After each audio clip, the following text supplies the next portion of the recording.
I stopped heavily promoting lifting and exercise for aesthetics. My name is Kiana Darrow. I'm a personal trainer in New York City. I love helping people feel strong, confident, and capable. Let's talk about it. I used to talk a lot about lifting in terms of how it made your body look, lean arms, a flat stomach, etc. Listen, there is nothing wrong with wanting to feel confident in your body. In fact, I encourage feeling confident in your body, but the messaging is what really matters. And of course, every coach has a different training philosophy and what works best for them and their clients.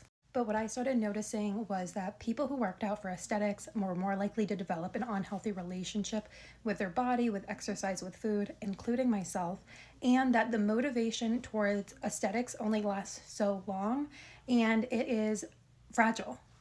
Because what happens when the scale doesn't budge? What happens when you aren't progressing as quickly as you want to? Or when you even make progress and you reach your goals, but you aren't able to fully appreciate it because the goalpost is always moving. And going back to the scale, often when people start strength training, their muscle increases and their fat decreases. So you might not see a huge budge in the scale. And if you are so worried about what the scale says, you might believe that you're not making any progress when in fact you are. The main benefit to working out is looking good. You will likely always feel like you are falling short.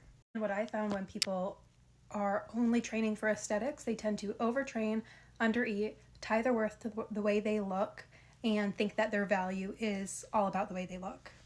And you will pretty much always never feel good enough. And it's likely that you will try to turn out for a lot of external validation, which can come in waves and isn't very consistent. It really becomes exhausting. And that's why I have switched to promoting for health and longevity and for bone density and to feel your best and improve your mood.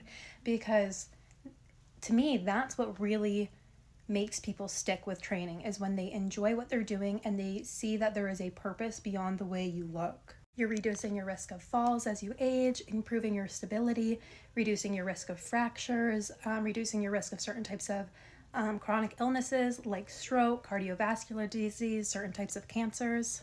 I know I always feel so much lighter and happier after I work out. And ironically, when you stop being so fixated on what your body looks like, you tend to see the results that you've been waiting to see. But more importantly is you have a good relationship with your body, exercise, and food, because that's a relationship you're going to have for the rest of your life. You only get one body, so take care of it. If you're looking for additional resources, for books that I've read, I really love Beauty Sick by Renee Englund. It's a great book and it's really where I started diving into more of this, so I highly recommend checking it out.